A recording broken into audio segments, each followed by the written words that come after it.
Boa noite a todos. Então, nós sempre colocamos e nosso amado Mestre Jesus nos dá uma noite bem leve, bem simples e bem produtiva. Nós vamos tentar então abordar um pouquinho esse tema natureza e treinamento da mente. Natureza mais ou menos um pouquinho como é que funciona a mente e como nós podemos treinar um pouco ela. Nós vamos fazer uma revisão de vários conteúdos de outras palestras que nós fizemos, então alguns aqui já assistiram, vão certos trechos delas, mas só para dar uma linha de pensamento. Basicamente a palestra se detém nessa questão do livro dos Espíritos, a questão 134, que é a alma. Se vocês se lembram, vocês estão sempre lendo e relendo o livro dos Espíritos, vocês devem lembrar que ali no início estava falando, quais são os elementos do universo. Aí os Espíritos Unidos têm três coisas no universo: Deus, Espírito e matéria.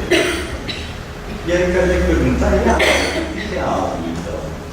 E os Espíritos respondem sabiamente, a alma é um Espírito encarnado. E aí se questionou muito por que disso? Por que quando eu estou encarnado me chamo alma e quando eu estou desencarnado me chamo Espírito? Porque quando eu encarno, eu visto não só uma roupa física, mas uma roupa psíquica. Eu passo a ser uma criatura mergulhada na Terra, novamente, na terceira dimensão, diferente do que eu sou. Na verdade, eu venho trabalhar para séculos que eu necessito trabalhar. Então, a alma, os aspectos que vão modelar a minha alma. Por exemplo, a genética. Eu já contei aqui para vocês, mas quem não estava, quando eu era jovenzinho, eu tinha o cabelo bem ruivinho, sardentinho, e aí uma família grande disse, puxa, o único que puxou o vovô, eu tinha aquele orgulho, assim. À medida que eu fui crescendo, eu fui vendo que o vovô também tinha uma certa carência aqui em cima. Então é a genética, mas não só a genética física, mas a genética psíquica. O Chico sempre nos falava a química psíquica dos pais que nós trazemos conosco. No Evangelho segundo Mateus nós vamos encontrar, eu brinco, desculpe, no nosso amorzão Jesus, eu brinco o pedigree de Jesus. Então um livro de genealogia de Jesus Cristo, filho de Davi, filho de Abraão. Abraão gerou Isaac, a Isaac gerou Jacó, Jacó gerou Judá. E aí, se vocês pegarem o Evangelho, vocês vão ver que passa isso por 42 gerações. Eles vão citando um, gerou outro. Então, 42 geraram para gerar José. 42 gerações para gerar Maria, para Maria e José gerarem o cérebro que Jesus precisava. Então, aquela ideia de a gente estar no hospital, posso ver como teu filho? Não é bem assim. Tem uma riqueza, uma complexidade, uma beleza impressionante. O gênero, se eu venho masculino ou feminino, o nível social e cultural, a gente percebe naturalmente que aquela alma que está agora vivendo aqui é de um nível social e cultural, ou de uma educação, ou exemplos, às vezes de um alto nível cultural e social e uma péssima educação. Isso vai modelar a alma que eu vou ter. A criação afetiva, quem se lembra da última palestra, os trabalhos do Miner, com ratinhos, ele colocou ratinhos em ambientes inóspitos, ou seja, uma sala vazia, alguns congelaram e outros não congelaram. E ele descobriu que esse processo de congelar está ligado ao hormônio do estresse, os glicocorticoides. E a questão é, por que tantos animais como nós, essa coisa linda. Eu tenho 3 filhos, agora 2 netos, agora eu sou vô, sou pior ainda, estrago criança. E aí então esses glicocorticoides, todos nós trazemos isso, e alguns de nós congelamos mais facilmente, de uma situação estressante, e alguns de nós relaxamos mais. Ele descobriu que estava ligado aos receptores. Então eu lanço os glicocorticoides, eu recebo eles, dou sinal bioquímico, ou eles ficam em abundância na minha corrente sanguínea, aí eu fico estressado. Ele descobriu que ratas amáveis, naturalmente depois se extrapolou para mães amáveis, que beijam a criança, dão atenção à criança, dão carinho, conversam, elas têm mais receptores. Imagina, olha só, à medida que eu vou criando com amor, o cérebro vai criando receptores do hormônio glicocorticoides e eu me torno uma pessoa menos estressada. Olha, minha alma pode ser uma alma estressada, uma alma não estressada. O local em que eu nasci. Eu, por exemplo, agora estou como Rogério, brasileiro, gaúcho. Se eu nascer no Brasil, eu sou uma pessoa. Se eu nascer no Sul, é como eu falei, Rogério. Se eu nascer na Bahia, eu já ia estar fazendo essa palestra assim, não é? De maneira bem mais light. Se eu nascer no Brasil ou nos Estados Unidos, já tem uma diferença. Se eu nascer no norte dos Estados Unidos ou no sul dos Estados Unidos, já tem outra diferença. Os sulistas são 10 vezes mais armados que os nortistas. Os índices de corticoides, de estresse, são cerca de 10 vezes maiores que os sulistas. Por quê? Porque os nortistas foram colonizações da Escócia, da Irlanda, naquelas épocas de invasões, que as pessoas tinham as aldeiazinhas e os feudos entraram, matavam todo mundo, estupravam, aquele horror. Então eles meio que saíram daquele horror, enquanto os nortistas são holandeses, alemães e ingleses que colonizaram. Muito interessante. São de natureza genética, sistemas de valores e normas transmitidos de geração em geração. Então, o fato de eu nascer no ambiente já vai modificar a maneira como a minha alma vai ser. Eu sou um espírito, mas se eu nascer no Rio Grande do Sul, eu sou uma coisa, se eu nascer no sul dos Estados Unidos, eu sou outra. Então, por exemplo, se eu sou meio nervosinho, assim, estou lá no nosso lado, assim, meio com estica, assim, não, tudo bem, não, estou bem, mas só não. Então, vou te botar a nascer no sul dos Estados Unidos. Então, eu trabalho essas áreas. Um momento histórico, se eu nasci numa guerra, numa revolução, num momento de paz. E Emmanuel, eu gosto muito de colocar como espiritual, ou seja, a celeste herança de que é portador. O espírito que vai estar ali recebendo o relato daquela alma. Então nós vamos colocar didaticamente a alma como meu ego, o Rogério. E espírito, meu eu, esse espírito eterno que agora está fazendo o papel de Rogério. O homem no mundo, a alma. O Roger Richard diz que 40% dos dias não funcionamos plenamente. Existem as doenças mentais, depressão, transtornos. Algumas doenças são problemas físicos do cérebro, mas a maioria tem a ver com a funcionalidade da mente, ou seja, como que a alma que eu recebi está funcionando. Se eu recebi uma alma de uma maneira, ela passa a funcionar. E a gente se pega, de repente, estou parecendo meu avô, estou parecendo minha mãe, eu pareço meu pai agora. A gente tem que estar atento a essas posturas, que a alma que eu recebi, que eu devo trabalhar. A maneira como lidamos com o mundo, ruminando o passado.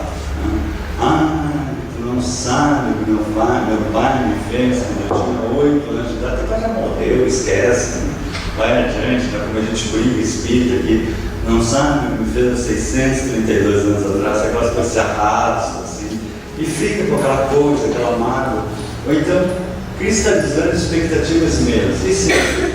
E a camada e o aquecimento, e eu não sei o quê, e a inflação, e não sei o quê, está sempre assim, às vezes já casa assim, e se ele me trair, e se ela me, já está assim naquele, então está sempre sofrendo, para trás ou para frente, e na hora, vazio, não existe. Centrados em nós mesmos, o que será que vai acontecer? Apego. Se gosto de algo, quero de novo e de novo. A neurociência fala em o vício do querer. A gente acha estranho assim. Às vezes eu não gosto mais, mas ainda quero. Isso não deve existir.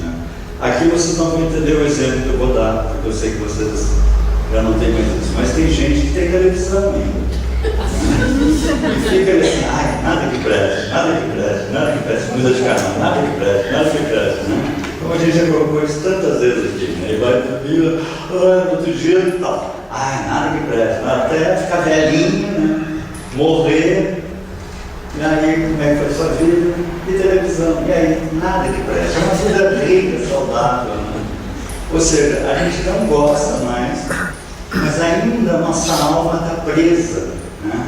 Aquele prazerzinho, desculpa o termo que eu vou usar, mas é um termo neurocientífico, embora meio pejorativo, né?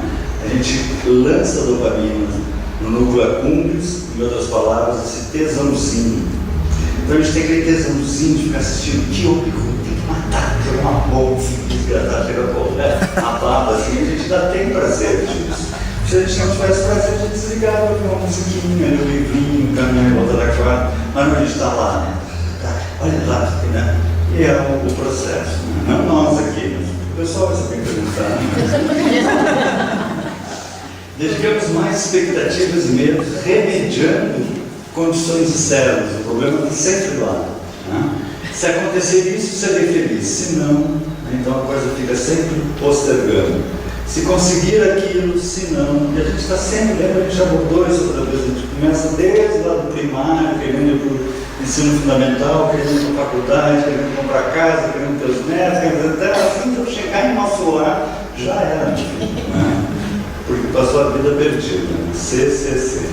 E esquecemos o quê? De buscar uma mente saudável agora, hoje, nesse momento que ele está bem. Agora, não é amanhã, nem ontem, é agora. Os Estados Unidos perdem 300 bilhões de dólares por ano em virtude do estresse. O estresse leva 30% da população ao óbito. Então, a cada 10, 3 morrem e vão morrer de estresse. Então você já pode dar uma olhadinha para o lado, assim, de contar, né? Que bom. A cada 10 aqui, 3 vai lá. Não vai lá de coração, vai lá de câncer, porque é isso que o estresse desencadeia. Nós não, isso é como vocês falaram, o pessoal lá fora, você vê isso. A Jana Huffman nos fala que nós nos superconectamos e nos afastamos de nós mesmos. A gente já abordou isso aqui também, né? Então a mente egóica é irreal. A mente como expressão ou subproduto do cérebro. Isso é uma heresia dentro do espiritualismo e dentro do espiritismo, naturalmente, né? A mente como uma secreção cerebral. Mas é justamente isso que eu quero falar, né? Nesse aspecto da mente egóica, da mente da alma, que é isso, né? Agora, em 2016, a Sociedade Brasileira de Psiquiatria fez um simpósio internacional sobre mente e cérebro, e a questão em jogo era essa: se a mente produz o cérebro, ou se o cérebro produz a mente, né? E tivemos pesquisadores colocando modelos de relação mente-cérebro, mente como produto da atividade cerebral. Aí o outro dizendo mente como elemento irredutível, ou seja, a mente produz o cérebro. O professor Geraldo achava os empíricos, mente como produto da atividade cerebral, estudos em neuroimagem. O Beauregard, ele é canadense, mas agora está nos Estados Unidos, mente além do cérebro, a mente agindo. Então, qual é essa discussão aqui? Eu quero abordar justamente a questão da mente como produto do cérebro, mas nós espíritas sabemos, nós somos um espírito e estamos até construindo o nosso cérebro. Mas o que nós estamos falando aqui é da mente egóica, a mente da alma. E aí que é interessante a gente perceber que a gente tem uma mente da alma. Por exemplo, em estudos de correlações neurais, a gente já abordou uma vez com vocês alterações de personalidade. O Phineas Gage foi um dos mais conhecidos. Ele foi o primeiro a ser estudado. Assim, ele era um rapaz muito legal, muito dedicado, um filho exemplar, um colega exemplar. Ele estava trabalhando na aviação férrea, né? Eles furavam a rocha, botavam pólvora e batiam com uma barra de ferro. Muito inteligente bater com uma barra de ferro na pólvora. Para que de vez em quando explodia, nesse caso explodiu e atravessou bem essa parte assim, do rosto dele, e ele não morreu. Mas se tornou uma pessoa irracível. Se estava com vontade de urinar, ele tirava para fora e urinava na frente das pessoas, dizia horrores, né? Se tornou uma pessoa quase que insuportável. Hoje se sabe por quê? Porque arrancou os lobos frontais.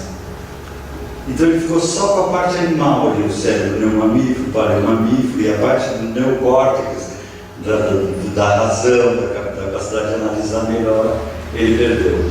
E aí foi um dos primeiros passos da neurociência, da neuropsicologia, percebendo que eu tenho um corpo que gera uma alma. E se eu mexer nisso aí, vai trabalhar a minha alma. Mas não é que o espírito dele tenha mudado. Por exemplo, transtornos. Eu estou lá ansioso, não consigo dormir de noite. Aí eu tomo lá uns benzodiazepínicos, vai atuar no meu gado, eu tenho uma noite tranquila, no outro dia está todo sorridente, ouvindo passarinhos. Da ansiedade e a depressão ligado também à serotonina, a gente sabe, a gente abordou isso em outra palestra, que eu preciso repetir algumas coisas. Aqui são dois neurônios, eles nunca se encostam, eles sempre chegam perto, e lá nos transmissores entre neurônios, os neurotransmissores. E se eu deprimir, depressão é algo terrível, quem conhece mais, teve parente, já vivenciou, a pessoa não consegue viver, ela não quer sair da cama, ela não tem ânimo de viver, tudo está negro para ela acorda no meio da noite, não consegue mais dormir, só pensa bobagem, e aí a tendência de se matar, quer morrer, quer sumir, e espírito é pior ainda, porque o espírito sabe que não adianta matar o corpo, ele quer saber onde é que está o botãozinho que desliga o espírito, se revolta contra Deus, então aquele horror tem que procurar um terapeuta. Se procurar um terapeuta, ele vai dizer que ainda não se sabe exatamente o que gerou a depressão, mas se sabe o que está acontecendo na cabeça. Ele vai dizer que nós temos os neurônios, eles produzem serotonina e tu estás produzindo pouca serotonina. A serotonina ela bate, dá um sinal bioquímico e é recaptada. Então eu vou te dar um remedinho que é um inibidor seletivo de recaptação de serotonina, e aí tu vai ficar com mais serotonina, mais bolinha ali. Aí eu começo a tomar, aumenta minhas bolinhas, eu acordo de manhã e abro a janela e digo, que dia lindo, como Deus é bom, como a vida é maravilhosa, como é bom. Bolinha, pessoal. Bolinha. Claro que a gente pode fazer análise espírita aqui para não perder a visão espírita.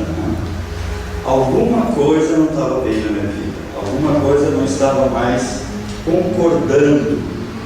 Aí eu tenho que modificar aquilo, eu tenho que lutar contra aquilo, eu não estou conseguindo lutar contra aquilo. Então eu mando meu cérebro parar de produzir serotonina. Naturalmente eu fico menos bolinha, aí eu deprimo, aí eu tenho que fazer a coisa na máquina. Mas o interessante é isso, com bolinha ou mais bolinhas, muda a minha personalidade. A gente viu o ego possui uma mente própria, portanto, irreal e ilusória, é uma questão de bolinha. O Marcos Henrich trabalhou com ocitocina, que eu já abordei aqui com vocês, se inala a ocitocina para conseguir fazer o efeito. Então, com inalação, inibe sentimento de raiva, medo ou ameaça. Tudo bem, coitado, eu vou contar uma menstruada, já perdoa, já fica. O perdão, a gente já tem uma coisa mais moral, Aumenta em 40% a confiança, eles fazem pesquisa com jogos em ressonância magnética, dentro de ressonância, vendo em momento real, em tempo real, o funcionamento do cérebro. Eles têm umas telinhas de computador, um tecladinho, ficam fazendo um jogo econômico, inibe, coloca a serotonina e faça confiar mais no parceiro. Acalma, conecta e aposta na relação. Ligado à fidelidade, lembra? A gente abordou isso, que eu vou trabalhar com vocês, estão aqui na casa, aquele trabalho com roedores. Eles levaram um congresso, um estudo sobre determinados roedores da pradaria, e eles eram poligâmicos. Estavam sempre trocando de casal, um transando com o outro. E aí um outro grupo disse, não, a gente estudou esses mesmos roedores, eles são monogâmicos, não são poligâmicos. Aí ficou aquela discussão poligâmico e monogâmico, e descobriram que realmente tinha um grupo no alto da montanha que eram poligâmicos, os outros mais na parte mais de baixo eram monogâmicos, para tentar descobrir por que os índices de ocitocina no cérebro deles. Aí pegaram roedores extremamente poligâmicos, botaram numa situação que tinham vários roedores, e ele ia para um, ia para outro poligâmico, estava sempre um com outro, eles começaram a dar ocitocina, ele foi só para um e ficou com aquela de vez. Sempre que eu faço a palestra, no final da palestra, as pessoas perguntam onde é que eu compro ocitocina? Tem de quilo pulverizado em casa. Mas é interessante, fidelidade para nós é um conceito moral. A verdade é o quê? No momento em que eu realmente começo a disciplinar, eu começo, né, a dizer, não, vou começar com essa bobagem, não vou começar, né, a me autocitar e depois sofrer, eu vou começar com essas bobagens, aí eu começo a aumentar meus índios de ocitocina. A relação sexual aumenta os índios de ocitocina. A gente abordou isso aqui, às vezes é que trabalha, fazer aquilo tudo, né, não faz, depois até que foi legal, e aumenta os índios de ocitocina, aumenta a relação entre o casal, né? Aumenta a generosidade do altruísmo. Imagina, a pessoa fica mais bondosa. O que eu estou falando aqui? Bolinhas. De novo, uma alma, um cérebro gerando uma personalidade. Então o ego possui uma mente própria, irreal, ilusória e, além de tudo, fortemente modelada por outros egos. Nós nos embalamos em outros egos. A gente abordou na outra palestra os filmes do Bolinha, lembra? Então a mente egóica convive com o grupo. O pertencimento a um grupo requer a postura exigida pelo mesmo. Então, para mim pertencer àquele grupo, eu preciso ter a postura do grupo. Então, profissão, etnia, religião, até colega, né? Até engenheiro, até colega, até médico, até colega, pronto, já fica, né? Ou então, está lá na Europa caminhando e vê o brasileiro, é brasileiro, pronto, já ficou irmão, sabe que é brasileiro, o cara é lá do Ceará, tu nunca mais vai ver, mas é brasileiro, né? Então a gente já se sente aquela coisa e passa a pertencer àquele grupo. Eles fizeram um experimento muito legal na Universidade de Manchester, botaram um rapaz fingindo que estava passando mal durante uma tarde e 15% das pessoas que passavam por ele pararam para ver se ele estava mesmo passando mal, não estava, se ele precisava de alguma coisa. Esperaram passar um tempo, botaram um outro rapaz, mas com a camiseta do Liverpool, que são os opostos do Manchester. 80% dos torcedores do grupo pararam para ver se ele estava passando bem, porque ele é do meu time. Do meu time, como a gente é pirado. A gente é pirado sem saber que é pirado, que é a alma grupo. A gente vive aquela coisa inconscientemente. O ego é carente de aprovação. Então a gente precisa garantir que está agradando. Assim. O ego maturo. O ego maduro não. O ego maturo tem que estar naquele processo, todo mundo usa, então eu também vou usar. A conformidade às normas é encorajada pela comunidade, enquanto a não conformidade ocasionará a reprovação e sanções. Um exemplo drástico de alma grupo foi com Franz Fanon. O Franz ele era um inspetor de polícia em 1936, na Áustria, quando a Alemanha teve aquela ascensão do nazismo, se tornou aquele poderio, e a Áustria solicitou a união, na verdade, foi a anexação. A Alemanha anexou a Áustria ao seu território, e o Franz foi convidado, ele gostaria de ser o chefe de polícia geral da Áustria. Ele achou aquilo um barato, imagina, né? Um inspetor ia ser chefe geral de polícia, ele disse assim, então a única coisa que tem que fazer é assinar um termo negando o cristianismo, a cristão, e aceitando o nazismo. Tá, topou, achou, não gostou muito, mas topou. Se tornou chefe de polícia da Áustria, começou a guerra, e ele acabou sendo transferido para comandante num campo de concentração em Sobibor, um terrível campo de concentração. A esposa dele se apavorou com aquilo, ele se apavorou, mas agora ele já era um comandante da nazista, e como é que ele ia mudar agora a situação, né? Estava alma grupo, né? E a coisa não poder ir contra a maré. Ele foi transferido para Treblinka, depois de Auschwitz, foi o pior, depois de Auschwitz, o pior campo de concentração que teve. E ele como comandante total de Treblinka. Ele, depois da guerra, fugiu, veio para o Brasil, foi preso em São Paulo em 67, foi extraditado, condenado em 1970 à pena de morte. E ele dizia assim, eu nunca matei ninguém, eu só realizava serviços administrativos. Olha como a gente pirata. Que coisa louca, né? A gente se envolve na coisa e fica com essa coisa. E ele dizia assim, eu odeio os alemães porque eles fizeram comigo. Quando eles me fizeram assinar aquele termo de negar o cristianismo, assinar, aceitar o nazismo, eu devia ter dado um tiro na cabeça. Mas não deu. né? E ele foi imputado a ele 900.000 assassinatos. A gente não tem ideia do que é isso. Né? Então é a questão do problema de ceder um tio, né? Entrar, não, tudo bem, todo mundo faz, eu vou fazer, não, sim, sim, não, não. Seja, porém, o teu sim, sim, e o teu não, não. Fim. Né? É isso. Né? A modelagem do cérebro, né? A gente também já viu isso, né? Que há um aumento no córtex motor somatosensorial em deficientes visuais, mas uma intensa ativação do córtex visual, porque eles aprendem braille utilizando a parte da visão. Depois a gente abordou que os surdos, né, eles conseguem conversar em grupo assim, porque eles têm uma visão ninja pelos lados, e eles usam o córtex auditivo para enxergar. Veja o espetáculo que é o nosso cérebro.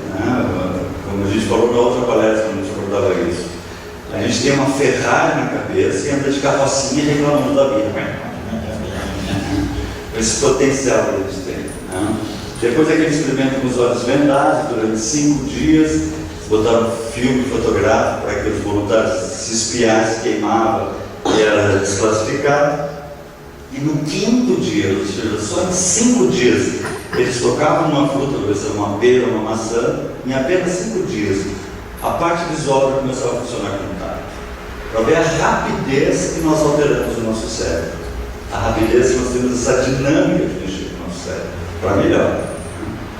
Nós vimos também os mecanismos da memória, que se lembra, existem vários tipos de memória de trabalho, memória de prime, mas aqui nos interessa a memória de curto prazo, que pode durar horas ou semanas, e memória de longo prazo, que pode durar uma vida inteira. Eu não esqueço, quando eu tinha 3 anos, quando eu tinha 7 anos, fica assim. O que me faz que uma memória se torne de longo prazo? A repetição. Quando a gente está estudando uma prova, a gente sabe, a gente só faz ali na prova, terminou a prova, a gente tem a menor ideia de qual era a matéria que a gente fez a prova. Mas com uma memória de longo prazo, a gente repete bastante por mais tempo e aquilo vai se formando numa matéria. Então, o ensaio, a repetição da informação é fundamental para a preservação da informação, evitando a sua destruição e permitindo a sua transferência para a memória de longo prazo. E como é que a gente vai fazer isso? A gente não vai ficar assim, né? Por exemplo, se eu perguntar para vocês, o que vocês comeram na sexta-feira passada no almoço? Não sei o que você não almocei, graças a comida. Mas se eu dissesse para vocês, eu vou perguntar se você tem alimento, eu vou começar a pôr feijão, batata, não sei o que fosse, feijão, batata, chegar, arroz, feijão, batata. Só que a gente não fica fazendo isso na vida, né, para ter memória de longo prazo. Ou fica? Fica. Quando que a gente fica? Quando está ligado à emoção. A emoção é fundamental para a memória de longo prazo. Então, uma emoção prazerosa, aquele beijo, aquele beijo, pronto, aquele beijo ficou. A gente automaticamente ficou com ele. Ou uma emoção negativa, né? Fala, gordo preto, algum preto, mas tudo bem, eu perdoo, tudo bem, eu perdoo de novo, ele foi sacana, não se faz, é impossível, eu vou ter um gordo preto pro resto da vida no meu cérebro, né? Dali 40 anos eu estou passeando, lembra que eu falei isso na outra palestra, com a família, aquele dia lindo, eu passo na frente de uma televisão, num bar, gol do Corinthians, gol de cabeça do Godofredo. Eu criei uma memória de longo prazo, né? Como dizer, nosso amorzão levou quantas vezes? Sempre. Se ele pudesse dizer assim, vai modelar teus neurônios, uma memória de longo prazo, não dá para explicar isso. Né? Mas o que está acontecendo na neuroquímica da memória, né? Que Kendall ganhou o Nobel por isso até. Né? A memória de curto prazo são mudanças funcionais, né? São pulsos de glutamato e deu. Agora, as memórias de longo prazo está ligado a mudanças estruturais nas sinapses dos neurônios. Ou seja, aqui é normal, aqui é uma memória de curto prazo, aqui é uma memória de longo prazo. Eu criei mais um dendrito, eu crio mais uma perna no meu neurônio, ou seja, eu modifico mesmo o meu cérebro. Aqui novamente, vários dendritos, aqui antes de uma memória de longo prazo, após uma memória de longo prazo. Então eu constantemente estou modificando o meu cérebro. Antigamente não se acreditava nem que a gente produzisse novos neurônios, a gente produz novos neurônios no hipocampo que migram para outras partes do cérebro e ainda modificamos os próprios neurônios, aumentando as memórias. Né? Então nós constantemente modificamos o cérebro. Mas por que a gente relembrou isso? Porque aí que vem a parte interessante. Pesquisa sobre memórias de vida passada. Né? Memórias de vidas passadas, para quem não se lembra, são criancinhas, normalmente 2, 3 anos, começam a lembrar de uma vida anterior. Né? Então diz assim, eu não sou teu filho, né? eu sou filho do fulano, da Beltrana, eu não nasci aqui, eu nasci lá no sertão do Ceará, né? O nome da minha mãe era essa, o nome do meu pai era essa, naturalmente os pais ficam horrorizados quando começa uma coisa assim. Né? Mas isso acontece muito no mundo todo, existem vários pesquisadores, o Ian Stevenson pesquisou 2.300 casos, ele colocou, e fez um livro com essas memórias ligadas a marcas de nascença. Eles ainda fazem assim, daí a criança começa com aquilo, né? Não, eu morei na tal cidade, agora, então vamos a tal cidade. Né? Existiu uma família assim, que tinha uma pessoa assim, existiu. Onde é que morava lá? Leva a criança e a criança já sai correndo, aqui é minha casa, aqui é mamãe, não sei o quê. Se tem algo fotografia, começa fulano, Beltrano, é assustador, é arrepiante. Eu devo ficar tanta vida com a criança que vou fazer outra, que deu errado. Então existem vários casos aqui, eu cansaria vocês lembrando, colocando os casos. Mas esse do Ian Stevenson é legal porque ele daí pegou assim, ele pegou casos e daí eles vão atrás, normalmente primeiro um parênteses. Esses casos de crianças que lembram da vida passada sempre são casos de pessoas que morreram tragicamente e encarnaram dentro de um espaço de não mais de 9 anos, o que é muito raro. A nossa média no plano espiritual, entre uma encarnação e outra, a gente já abordou aqui, é de 300 a 400 anos, 200, 250. Então, também eu sempre lembro aquela ideia assim, né, morre o vovô, né, a vovó fica ali, aí nasce o netinho, é o vovô que voltou do espírito, tem essa mania, né? É o jeitinho do vovô, e a vovó já perdi meu velho, né? Agora eu vou, ele está aqui, agora nunca mais eu volto. Então não tem perigo, ele vai chegar lá, vai estar o vovô, a vovó, a mamãe, o papai, por 300 anos, a sogra. Mas também nada perfeito, né? Não quer, né? Mas aí, esses casos que por algum motivo é importante que eles aproveitem e renasçam logo em seguida, né? Eles vão ver o que levou ao óbito aquela criança, vão buscar o atestado de óbito. E aí o que é interessante é isso. Esse aqui, por exemplo, ele morreu com um tiro no peito. E a criança tinha exatamente uma cicatriz, uma marca de nascença, igual ao desenho do atestado de óbito. É impressionante. Esse aqui se suicidou com um tiro assim na garganta. E ele tinha exatamente as marcas no corpo que o atestado de óbito mostrava. Então é algo bem impressionante, né? Mas o que nos interessa aqui é assim, ultrapassando o espaço-tempo. Os conteúdos psíquicos, memórias, seguem além da veste física e prosseguem nas encarnações seguintes com todos os seus potenciais, né? O André Luiz, se vocês lembram daquela palestra que eu falei sobre o animismo, ele é um espírito médico, ele vai numa casa espírita ver uma incorporação e tem uma moça, e a moça começa a ter um chilique, chorar e tremer, e ele olha e fala para o amigo espiritual assim, não tem espírito nenhum ali, ela não está incorporada de nada, né? É o que se chama animismo, né? E aí o amigo espiritual dele fala assim, né? Isso quer dizer que nossa irmã imobilizou grande coeficiente de forças do seu mundo emotivo. Veja interessante, ele está falando sobre uma memória que permaneceu nela, fruto da emoção. O André Luiz está falando isso há 50 anos atrás, é muito recente essas descobertas. É interessante que agora, 3 anos atrás, eles pegaram vários estudos de André Luiz, psicografados por Chico Xavier, há 50 anos atrás, em especial sobre a pineal, ela como uma glândula eletromagnética que o André Luiz vai falar. muito antes de se pensar em algo mais sobre. Afinal, em 1950 foi descoberto que ela produzia melatonina, e fizeram um artigo científico e a Science publicou, uma revista científica de peso, publicou algo inédito, né? Que um dito médium tenha se antecipado à ciência dessa forma, né? O espiritismo na academia, né? Mas quando ele está falando sobre isso, ele diz assim: em torno da experiência que nos referimos, a ponto de semelhante cristalização mental, a história foi de uma noiva que foi traída e abandonada pelo noivo, né? E ela ficou com o Godofredo que abandonou, né?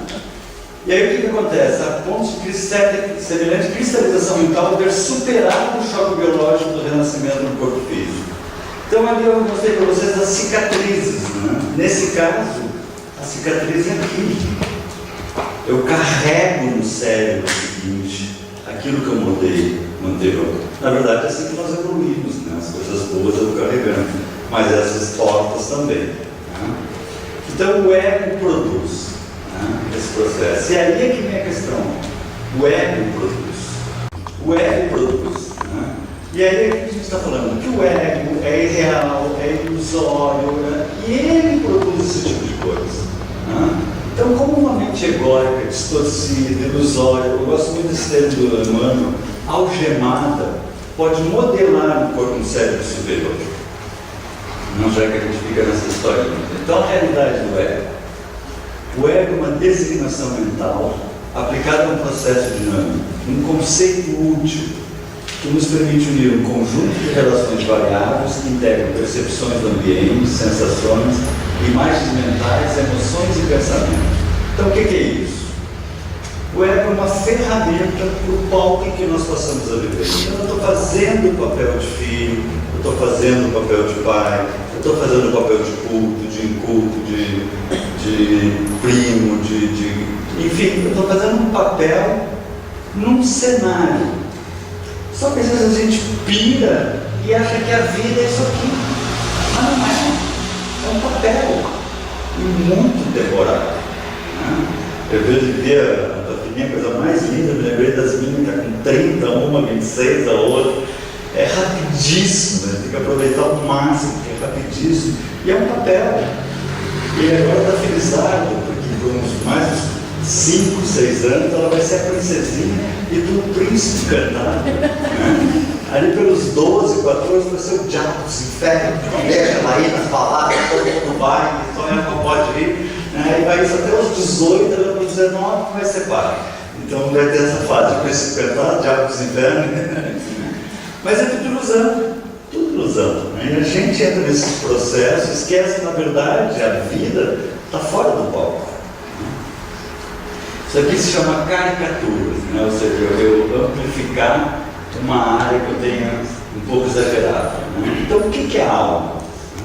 A alma, ou seja, aquilo que eu recebo, essa coisa, eu tenho um tiquezinho nervoso. Né? Então, tu é nervosinho, então eu vou encarnar no sul dos Estados Unidos. Que daí o que eu vou ser? Nervosão.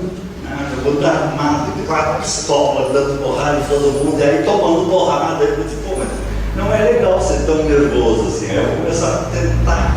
Então, o que é a alma?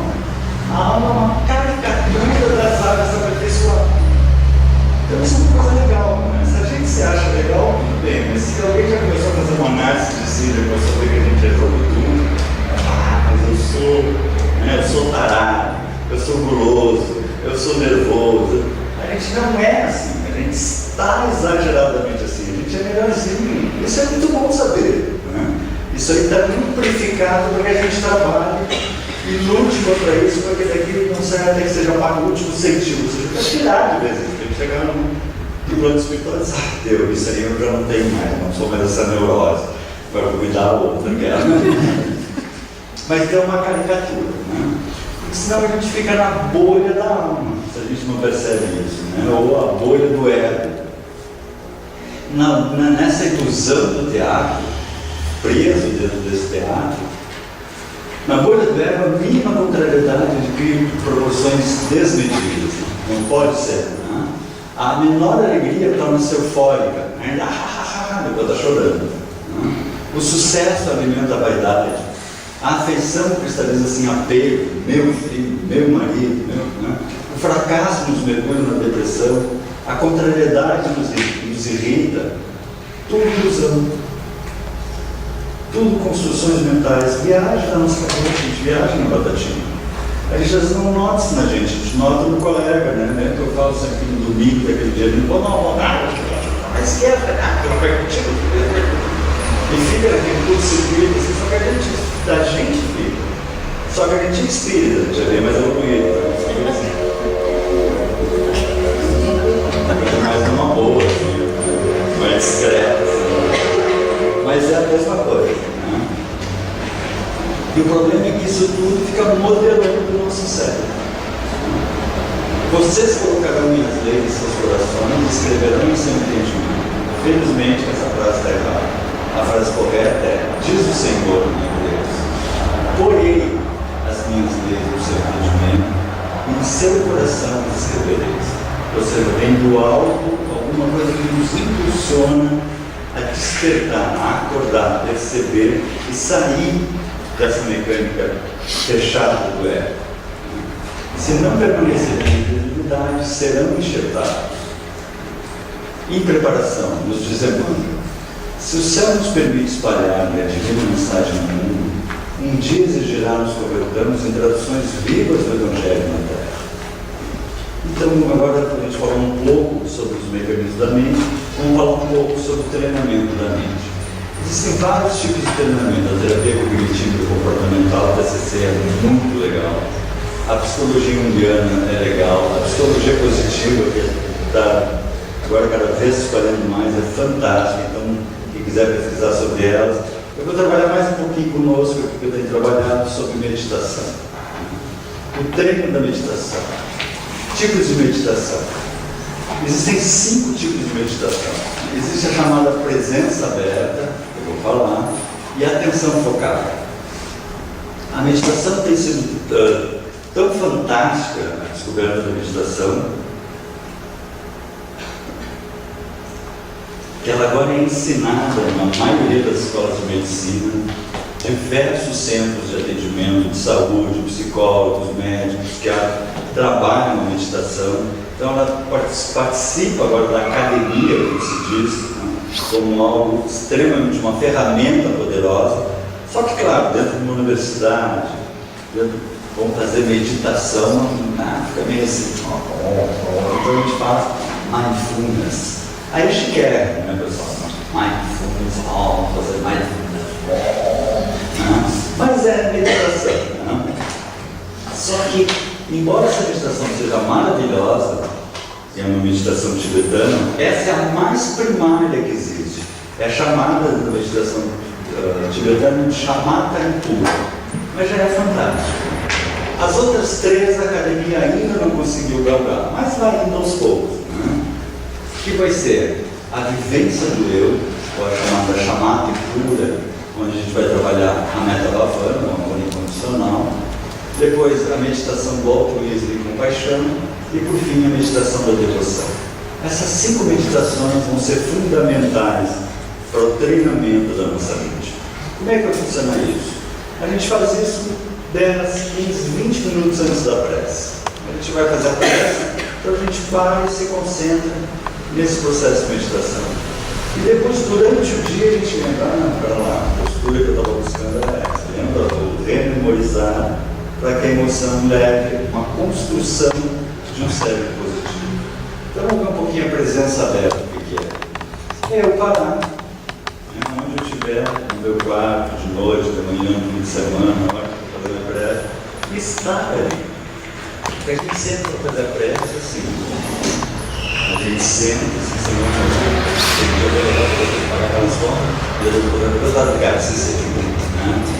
e nem fez pressa nenhuma, né? Só, né? Então a gente para e primeiro percebe que está ali. É um exercício, estar presente por inteiro. É impressionante como isso é difícil, mas é um exercício para a gente depois fazer no nosso dia a dia. Né? Estar atento a cada sensação externa que nos alcançar. Um aconchego seguro do momento, conversarmos com nossas células, relaxarmos as células, podem relaxar, a gente está sempre assim, tipo, as pressas assim. Se a gente parar um pouquinho antes, assim, a gente tem que esperar assim, não, eu estou bem, eu posso rezar. Não, espera um pouquinho, não, eu já estou bem, estou legal, estou sereno. Espera um pouquinho antes. Eu estava duro, mas não estava duro. E estava o quê? Ligado ao ontem ou amanhã. Aquele velho processo egóico. O que aconteceu, não foi legal, não devia ter feito aquilo, não devia ter falado, puxa, fiquei rateado, não devia ter. E amanhã não posso dizer, se não sei o que, e agora?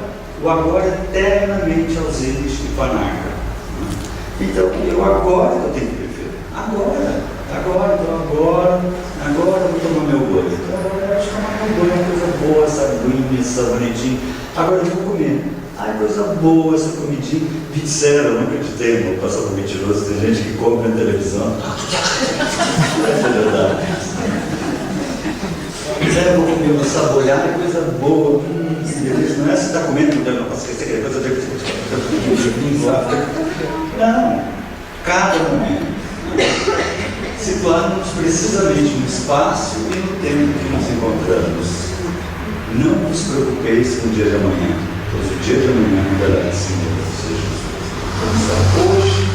hoje eu tenho que estar bem, aqui e agora.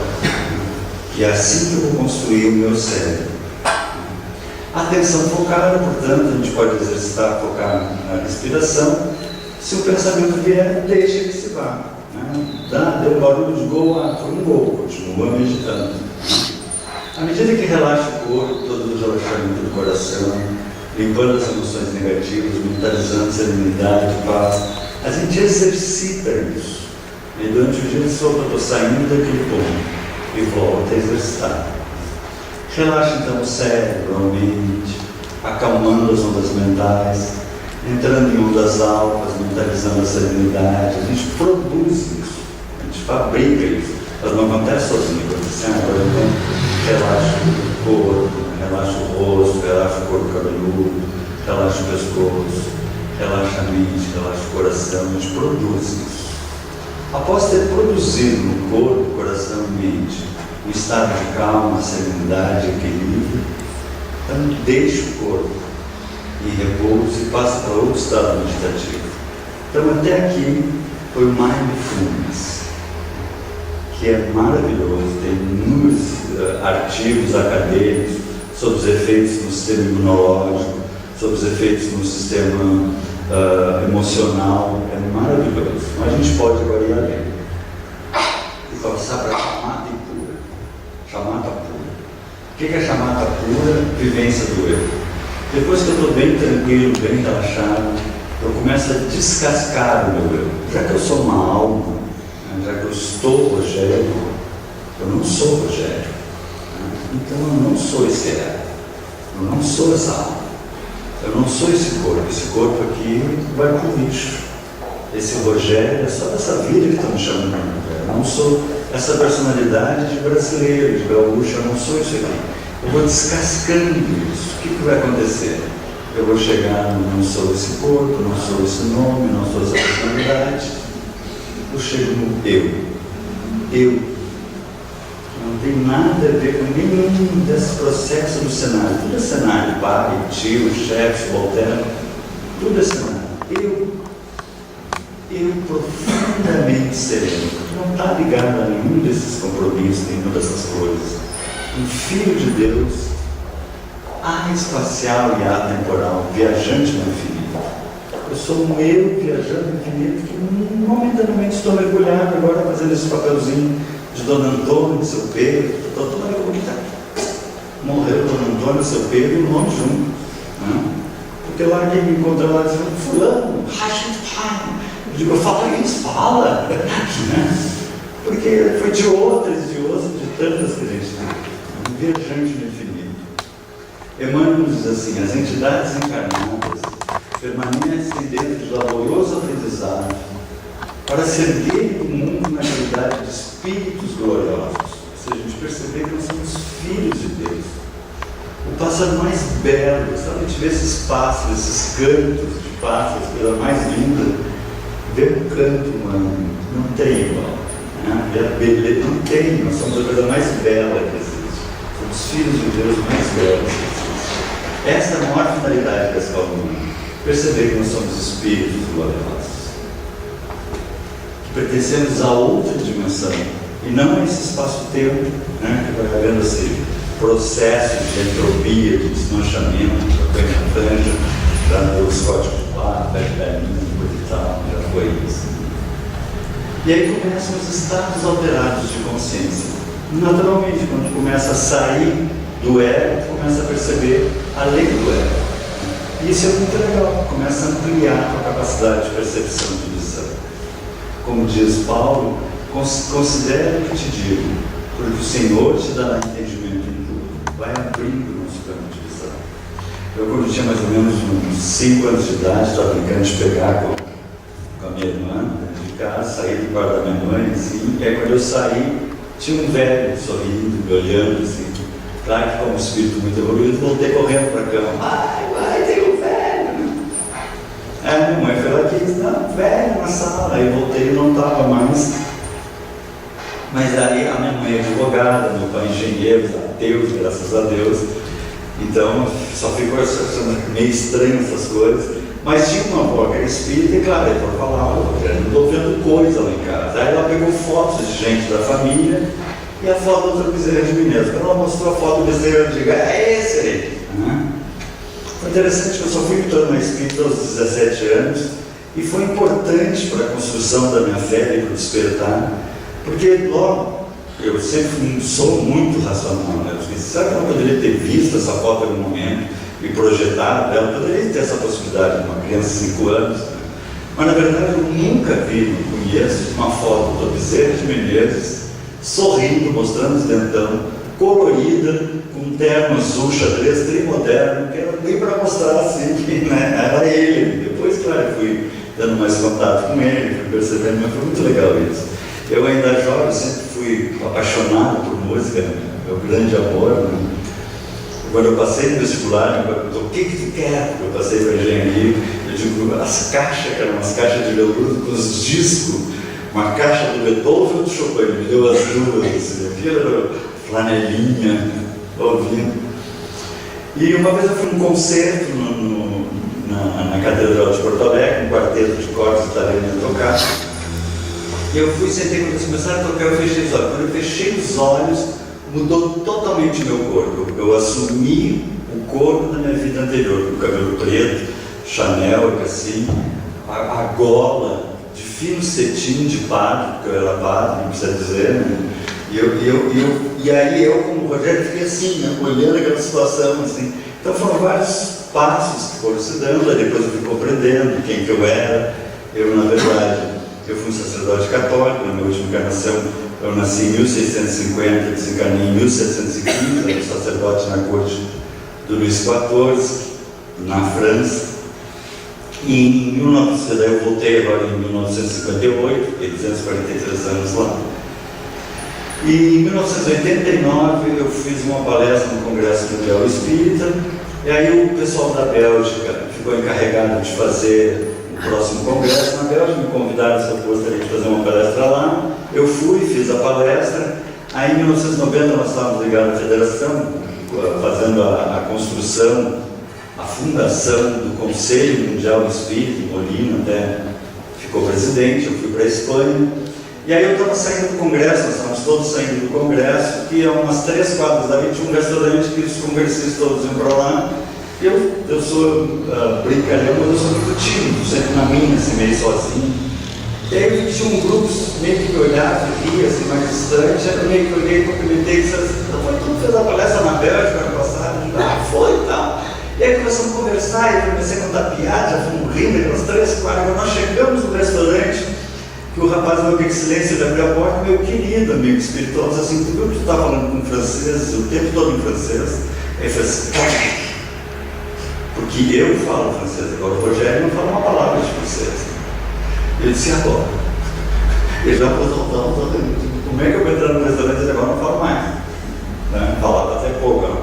Aí eu fingi que esqueci alguma coisa, pardon. Isso aí fui comer sozinho no restaurantezinho do centro, depois no Congresso Apanal, coisas de Londres. Mas são coisas que acontecem na vida da gente para fortalecer a fé da gente, para clarear, depois eu fui aprendendo mais coisas desse processo. Mas o que é legal é isso, depois tu começa a insistir nessas meditações, tu te desdobra e te encontra com a tua turma mesmo. Sabe, todo mundo tem camaradas, amigos aqui, esse cara é meu amigo há 20 anos, esse cara é meu amigo há 40 anos, esse cara é meu amigo há 362 anos, esse é amigo, não é esses amigos de 10 anos, 20 anos. Isso, a gente pensa em amigos espirituais, aquelas coisas purpúrea de branco, amigos espirituais. Não é amigo espiritual, isso aí é inimigo. Amigo é inimigo, são os amorzão da gente. Desde que a gente encarnou no Egito, lembra de que encarnou na Grécia? Aquela na Grécia foi horrível, Isso é amigo, são nossa amiga, nossa turma. E a gente passa a se encontrar com essa turma e passa a viver com essa turma. E há uma ruptura imensa no ego. O Rogerinho, Rogerinho, você é bobo, Rogerinho. Eu sei que as áreas que o Rogerinho tem que trabalhar, mas ele vai ser nervosinho de novo, Rogerinho. Então a gente começa a entrar no processo da meta-bhavana, que é um amor profundo por si mesmo. Mas não o ego se amando. Eu amando o Rogerinho. Eu amando assim, não, tudo bem, você que está panaquinho mesmo, vai, vamos lá aqui. Mas essa areazinha nós temos que mexer isso aí. Então tem que deixar para trás, deixar essa coisa velha, recipienta, que traz essa coisa. Mas de uma outra dimensão, o amar a si mesmo, de uma outra dimensão, de uma dimensão infinita que nós estamos amando, essa parcelinha que nós estamos trabalhando aqui. E aí nós vamos treinar uma outra meditação, altruísmo e compaixão. Altruísmo parece brincadeira isso, mas a gente tem que treinar isso. É o amai-vos como eu vos amei, ou seja, amar sem esperar nada em troca. Esse é o amor de Jesus. Amar, aprender a amar. Então como é que a gente faz? Nós estamos no nosso processo de meditação, lembra? A gente serenizou, acalmou o corpo, acalmou as ondas mentais, as emoções, e aí se percebeu como espírito eterno, consegue perceber que a gente é um espírito livre. Nós somos completamente livres até do tempo. Tem alguma coisa aqui da Terra, a gente é livre, a gente é um pássaro livre para crescer, para expandir, para enlouquecer com a arte, com a beleza. A gente está delirando lá, assim, a gente vai aprender a amar. Então o que a gente faz? A gente pensa em alguém que a gente ama imensamente, tem que começar com alguma base. Então alguém que a gente ama muito, a gente pensa naquela pessoa que é tudo para ela, os filhos entram direto já, A gente quer tudo de bom para ela, Então a gente, depois que está cheio desse amor, a gente pensa numa criança. Imagina uma criança. Deseja tudo de bom para essa criança, que ela desperte, para que ela se acorde, para que ela tenha lucidez, para que ela tenha percepção. Depois a gente pensa na criança que existe em cada um de nós. E ama a criança que existe em cada um de nós. Ama todo o fervor. A criança que existe na Dilma, no Temer. Como a gente ama, a gente não ama. Somos todos panacas aprendendo, cada um um nível de experiência, cada um com os seus processos, e nós vamos aprender a amar sem esperar nada. Isso é aprender a amar, é se encher de amor. Amor por todos os seres vivos que buscam amor. O centro da vida é amor. Aí nós vamos passar para a meditação da compaixão. A compaixão é desejo de libertar do sofrimento daquela criatura. E aí vem uma coisa super importante, a diferença entre empatia afetiva e compaixão. Empatia afetiva é um dos maiores problemas dos profissionais de saúde. O maior número de remédios controlados, ilícitos, são os profissionais de saúde, que receitam uns para os outros, porque eles não aguentam justamente pela empatia afetiva. A empatia é o quê? É sofrer pelo sofrimento do outro. A minha esposa já contava uma menina de 15 anos, linda, serinha, imagina, podia ser uma filha da gente, teve uma meningite grave, entrou no hospital, deu uma série de complicações, terminou tendo que amputar os braços e as pernas. Como é que a gente fica? A gente quer morrer, quer se matar com uma coisa assim. Não só pais, como médicos, enfermeiros. Então a gente não pode sofrer pelo outro. A gente tem que fazer tudo para que ele não sofra. Mas a gente tem que estar bem, senão a gente não vai ser capaz de ajudar. Então a compaixão é estar centrado, estar inteiro, estar em paz, estar feliz, porque está com Deus, não está precisando passar por aquelas provas, e desejar ardentemente que aquela pessoa consiga superar ou sair daquele sofrimento, mas centrado em nós mesmos.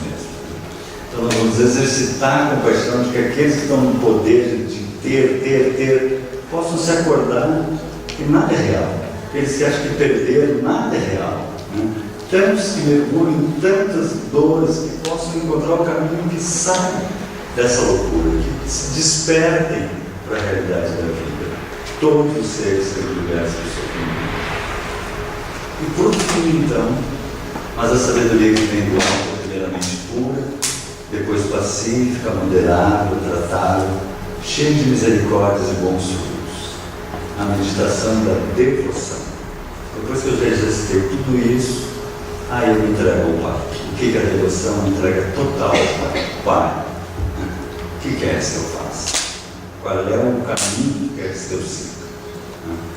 E principalmente a gratidão por tudo que nós temos. Porque a gente às vezes não percebe o quanto nós já temos, os potenciais que nós temos, a lucidez que nós temos, a gratidão por cada recomeçar de cada vida, por cada recomeçar de cada dia, preocuparmos com o dia de hoje, cada dia um dia novo para nós começarmos de novo, curtir, construir a nossa paz, o nosso sabor pela vida, a gratidão pelos amigos, tanto físicos como espirituais, a gratidão pelos potenciais imensos que nós temos para desenvolver, que são riquíssimos.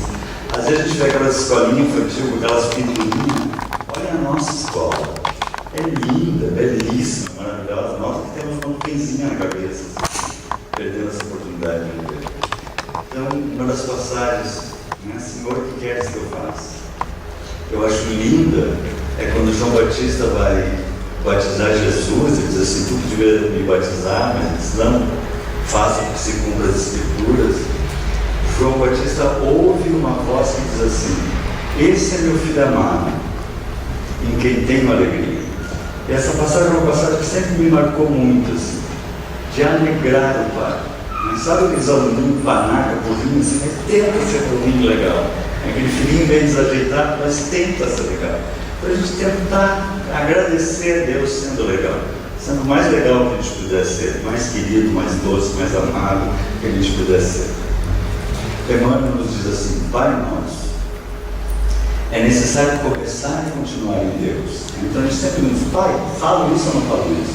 Pai, como isso ou não como isso? Pai, vou lá ou não vou lá? Né? Aprenda a fazer essa conexão de pai com filho, associando nossos impulsos ao plano divino, a fim de que nosso trabalho não se perca no movimento ruinoso ou inútil. O Espírito Universal do Pai há de produzirmos o mais humilde esforço na ação de pensar e falar, de ensinar e fazer. Sem nos associarmos aos propósitos do Pai, na pequenina tarefa que nos foi permitido executar, nossa prece será muitas vezes uma simples repetição do eu quero. Eu quero, invariavelmente cheio de desejos, mas quase sempre vazio de sensatez e amor. E para terminar, vou deixar uns versos tibetanos que dizem assim, possa eu ser um protetor para os abandonados, um guia para os que caminham, uma passagem, um barco, uma ponte para os que desejam chegar ao outra margem. Possa eu ser uma ilha para os que necessitam uma parada, uma lâmpada para os que precisam de luz, um leito para os que querem repousar, um servidor para os que precisam ser servidos.